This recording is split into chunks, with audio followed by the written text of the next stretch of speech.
was a study done last year, and it said that 1 in 20 people living in Ireland have attempted suicide. Now the numbers are for under 35s are 1 in 10, while for over 65s are only 1 in 100.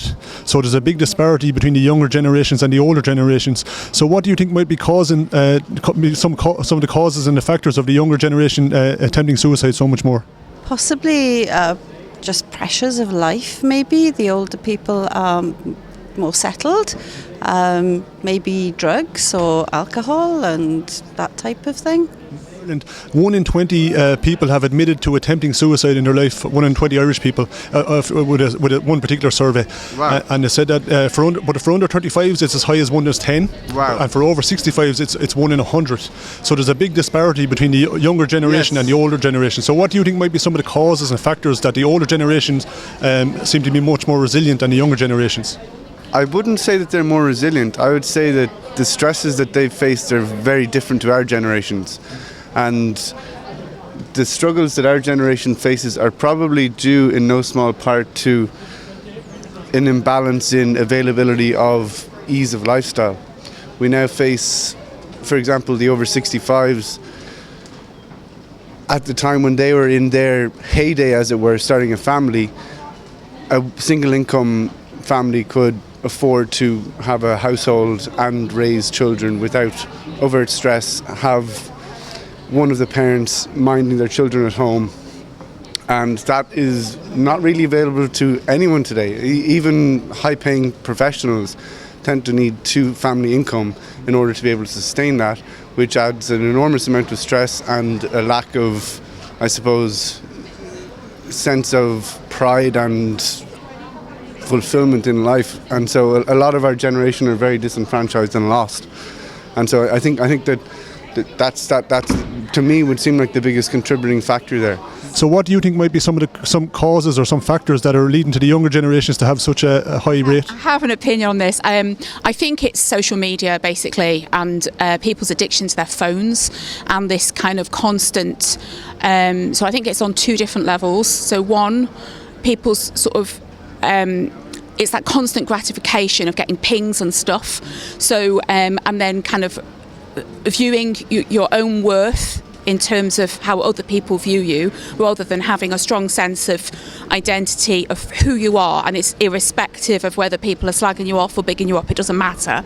So that's one aspect, and I think it's really hit young people, because people who are now, say, aged 16, they've never experienced anything apart from small childhood without phones, and people in their 20s, it's been omnipresent since they're kind of in their mid-teenagers.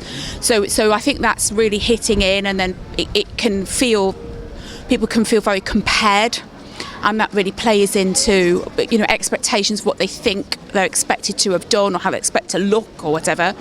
But the other aspect, which is also linked to phones, which is something very dear to my heart, is that the phones emit radiation. They emit EMFs. It's not radiation the way that people might think about it, in terms of it's not like gamma rays or anything. It's non-ionizing radiation, but nevertheless, it's not the same natural stuff that comes out of the sun, because it's got on it pulsed information. So it's pulsed microwaves for any Bluetooth and mobile phones and Wi-Fi, and it's everywhere. There's two mobile phone masts that I can see just right now in the middle of Wexford town. It's everywhere, and I think it increases. We're not meant to be exposed to this. I think it's very damaging, and I think it increases people's anxiety levels, and they're not. On top of that, they're always connected to their phones, and so it's like a double whammy. There's a psychological addiction, but there's a physical addiction as well, which makes people more anxious, and then they don't know what to do with that anxiety, because they don't know where it's coming from, and so therefore they then find reasons for that and then turn it in on themselves, and it's not anything about them, it's coming at them from the outside. I don't know. I think loneliness might be one, and isolation. There's so many issues out there now. Life has gone so fast as well, and everybody's kind of on display all the time with social media. And I know it's so sad, all the young men that are dying by suicide. maybe they've nowhere to turn to. I'm not sure the health service doesn't have the capacity to mind them. And maybe mental health, we're not learning about our own mental health.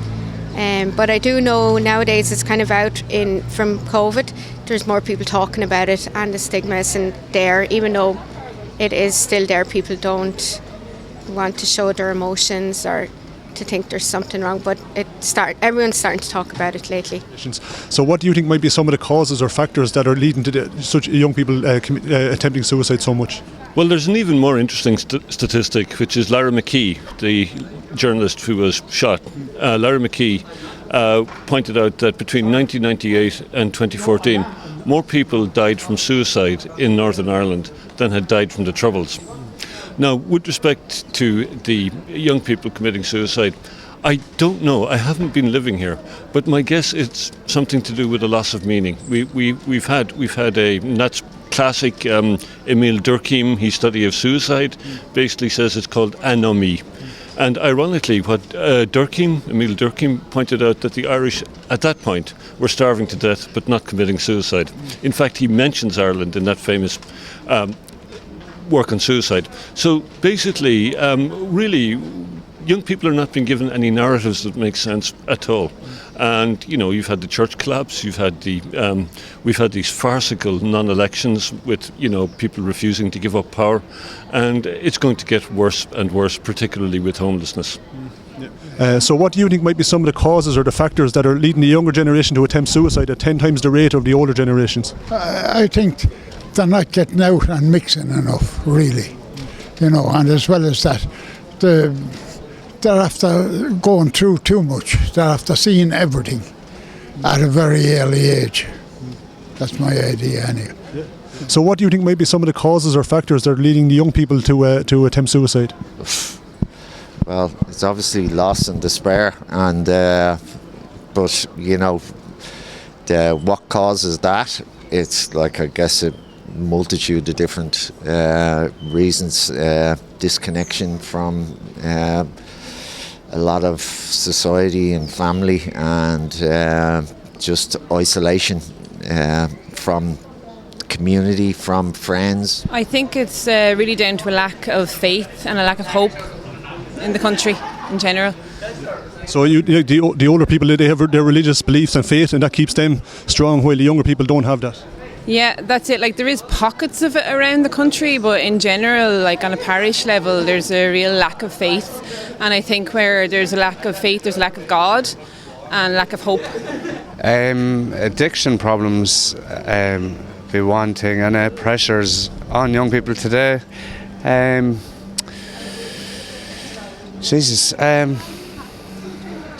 Pressures on people, and life in general is gone very hard to get accommodation or to build a house, to even to get driving, or just the stress of trying to get going in life, I suppose, on a lot of people.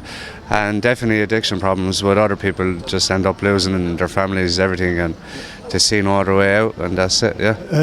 What about yourself? Have you ever personally considered committing suicide at any stage in your life?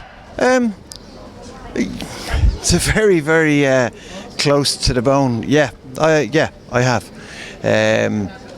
Not recently, but a good few years ago, things just got really bad.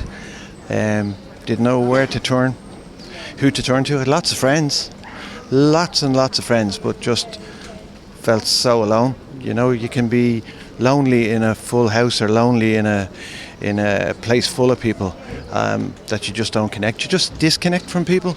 And it can creep up on you. And yes, it's an abrupt question, so I have to be honest and say yeah.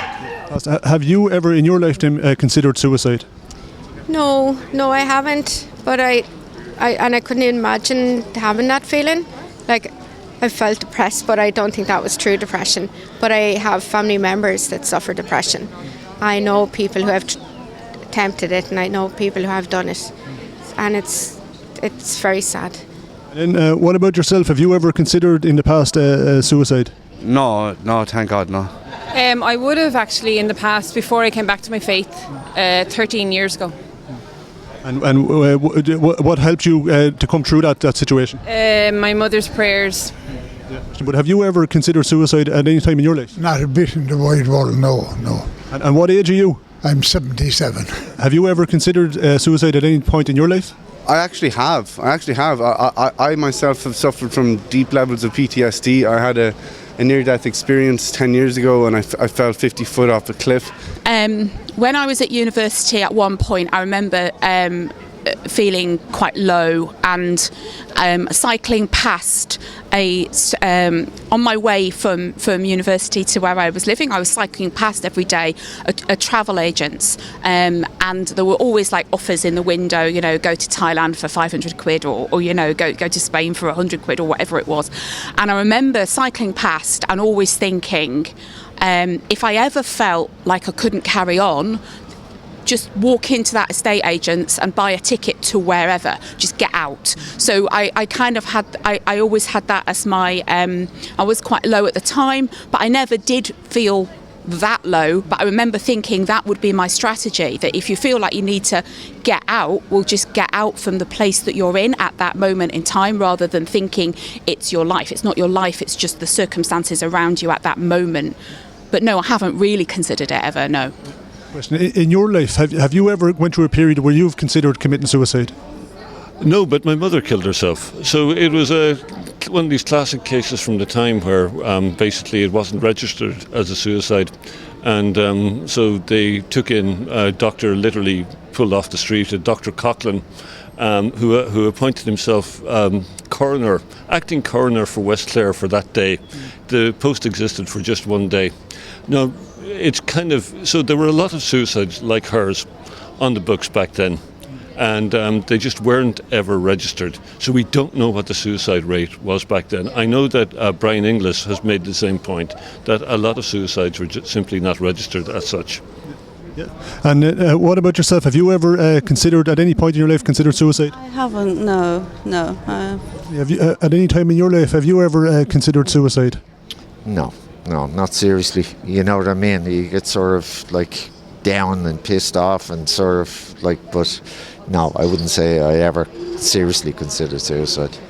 The low points in your life do leave space for you to feel the high points in life.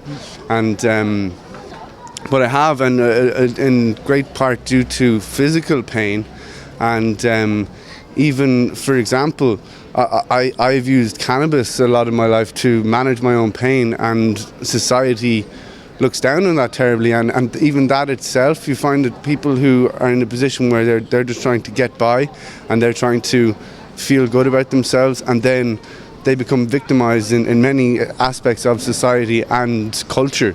And so I think that is a long answer to your question. So I have considered. I've never attempted. And then one last question. Now, before the Dáil, there's a bill. It was put before the Dáil a few years ago, the assisted dying bill. Now it hasn't passed, but it's still there. It could come into law in the future. And this means it's not illegal to commit suicide, but it's illegal to assist somebody in committing suicide. Now, the idea of the bill is that people at end of life, in great pain, would the doctors would be able to end their life for them. But it can be abused, and younger people who are young teenagers, for instance, who are depressed, could end up choosing that option in the future. So just what are your thoughts about assisted dying? So traditionally, I would have thought in the past that as long as there's enough safeguards to make sure that it's someone's actual choice, I can see why somebody might choose to do that if they're already terminally ill and in a lot of pain.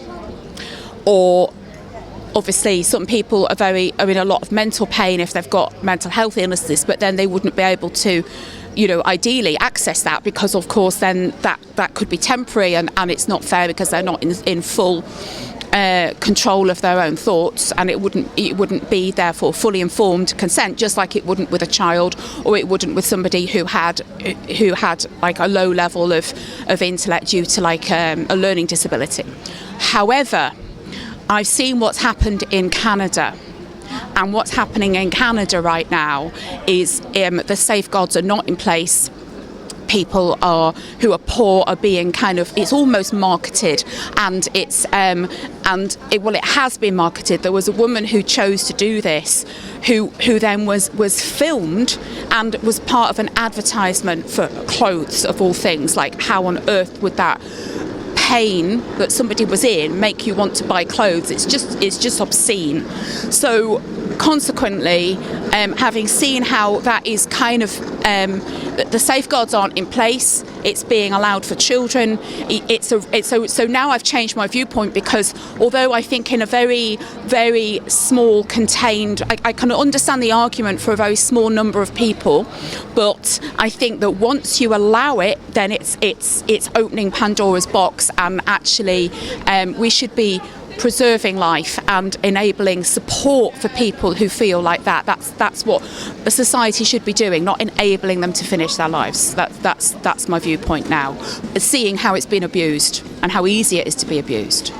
And at the moment, in 2020, there was an assisted dying bill put forward. So it's not illegal to commit suicide, but it is illegal to assist somebody to commit suicide. So that bill now is before the Dáil. Now it's been kind of shelved, but it could come back in the future. So what are your thoughts on that, on assisted dying? Yeah, well, it's funny you should say that. I often joke with my wife and say, if it ever gets to the stage where I have dementia and aren't able to look after my own affairs, I'd be very happy to either jump on an aeroplane. But if the conditions changed and we had a bill there that we could have assisted end of life rather than suicide, I think that'd be a great option, but under very strict rules. So what do you think about this assisted dying bill? I think it's shocking, and I'm a big believer in natural conception and natural death all in God's time, and that we shouldn't be interfering in that. And I have my 100-year-old grandfather living with us at the moment, so what would happen to him if that was to come in? And now there's an assisted dying bill that's before the Dáil. It's on the books in the Dáil at the moment. So it's illegal. It's not illegal to commit suicide, but it's illegal to assist somebody to commit suicide. And they're going to make it that doctors can assist people who want to end their life. So what are your thoughts on that particular bill? I wouldn't agree with that. I wouldn't, no. You'd be afraid they might come after you? Exactly, yes. No, I wouldn't agree with that. Life shouldn't be interfered with that way. Yeah. You know, what are your thoughts on this assisted dying bill? It's very complex. I do know when people are in pain or they're tired, I don't think it's fair either to make them suffer. But at the same time, every situation is different and everybody's circumstances are different. At the moment I would be totally against it, but at the same time, if somebody I knew or even a stranger was in pain and they might need it, I wouldn't say no. What are your thoughts about assisted dying? I think assisted dying for terminally ill people towards the end of their days is something that could be considered, but in any other circumstance, no. My father was very, very poorly a couple of years ago, right at the end of life, and lost his dignity towards the end. And I think if he could have just been helped, then it wouldn't have been an awful thing to do. But any other time in life, I wouldn't agree with it. Only literally at the end of life, not even at the beginning of it. At the end, I think possibly it's not a bad thing. So, what are your thoughts on this assisted dying bill? I know I saw a case a couple of years ago, and I think it was in, I don't know what courts in Dublin or whatever, but there was somebody that I thought that, they should have been allowed to be assisted to die. But, it'd be rare cases, if you know what I mean. And now there's a bill in the Dáil, it's an assisted dying bill. It was brought forward in 2020. Now, so it's not illegal to commit suicide, but it is illegal to help somebody commit suicide. So what are your thoughts on that particular bill? I wouldn't trust those bastards with anything, let alone suicide. I wouldn't trust get them out of our lives completely. They're just screwing everything up, by the time they've applied their politically correct garbage to it and whatever the alternative is, something completely nonsensical is about to come out. But we know for sure suicides are going to increase because people are being kicked out of their homes. Right now, something like 20,000 Irish people are being kicked out of their homes, and something like 100,000 foreigners, most of whom we don't know anything about, have been brought in to replace them. So, suicide is the thing of the future here in Ireland.